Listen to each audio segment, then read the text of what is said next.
A tendência é que tudo prescreva em relação a toda essa geração da política. Como você disse, foi declarado, não foi declarado inocente, mas está aí em liberdade, como vários, né? Como Lula. Lula não foi declarado inocente pelo Supremo Tribunal Federal e está aí em liberdade. Ele chegou a ficar preso porque valia, por decisão do próprio STF, a prisão após condenação em segunda instância. Mas aí ele, Lula, foi preso e aí quiseram mudar a prisão após condenação em segunda instância. Ciente, Gilmar Mendes, evidentemente, de que aquilo poderia acabar gerando uma prisão de algum tucano.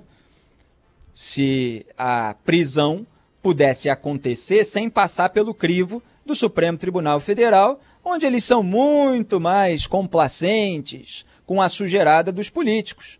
Pelo menos de acordo com a nossa análise, é claro.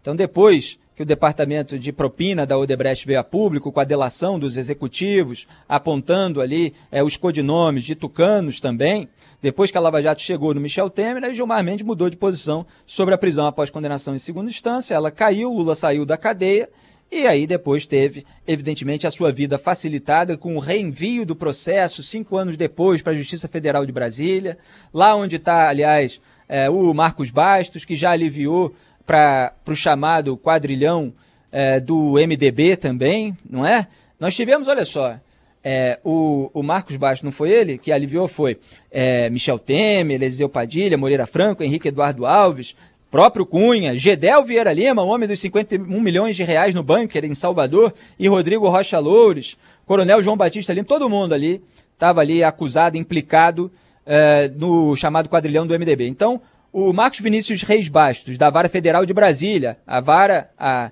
Justiça Federal de Brasília, que vai ficar com os casos do Lula, tá? Ele aliviou o quadrilhão do MDB, o Cássio Nunes Marques, junto com Gilmar Mendes e Ricardo Lewandowski, na segunda turma do STF, engavetaram o quadrilhão do PP, que envolvia Arthur Lira, atual presidente da Câmara dos Deputados, e o Ciro Nogueira, que indicou, que apadrinhou a indicação do Jair Bolsonaro, do próprio Cássio Nunes Marques para o STF, e o quadrilhão do PT já tinha sido aliviado pelo próprio, se eu não me engano, Marcos Bastos, né? Eu tinha até registrado isso aqui. Ele absolveu o Lula justamente no caso do quadrilhão do PT em 2020. Então estão todos torcendo para os casos caírem com essa figura. No caso específico do Cunha, ainda me chamou a atenção um trecho da decisão que o desembargador Ney Bello afirmou ainda que outro fato que justifica a soltura é que não há data para julgar recurso contra a condenação pelos fatos investigados na Operação Sepsis. Então, quer dizer, não há data para julgar, então solta ele.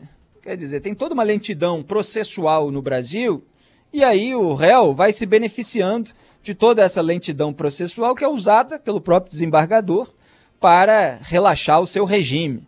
É um negócio realmente impressionante, então se começa a fingir, né, que não houve esquema de corrupção na Petrobras, que não houve esquema de corrupção na Caixa Econômica, onde atuava ali Eduardo Cunha, Gedel Vieira Lima, né? Eles são aliviados da acusação de organização criminosa, desse quadrilhão, porque sempre se alega, não ficou devidamente comprovada a reunião prolongada com participação de todos num esquema de organização criminosa e tal.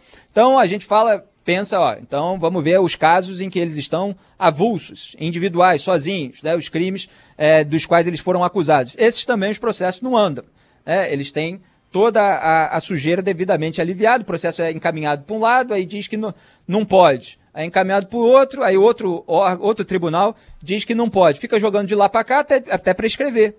E essa é a tendência do que vai acontecer com toda essa geração nessa grande frente ampla pela impunidade, que, como disse, aliás, o deputado federal Kim Kataguiri no Twitter, olha só, a liberdade de Lula foi só o começo, logo vão estar soltando Cabral também, entre tantos outros corruptos. E pensar que isso está acontecendo assim porque Bolsonaro precisava salvar seu filho. É o fim da era da Lava Jato. Ele comentando a notícia da revogação da prisão domiciliar do Eduardo Cunha. É o que eu aponto há muito tempo em relação à frente ampla.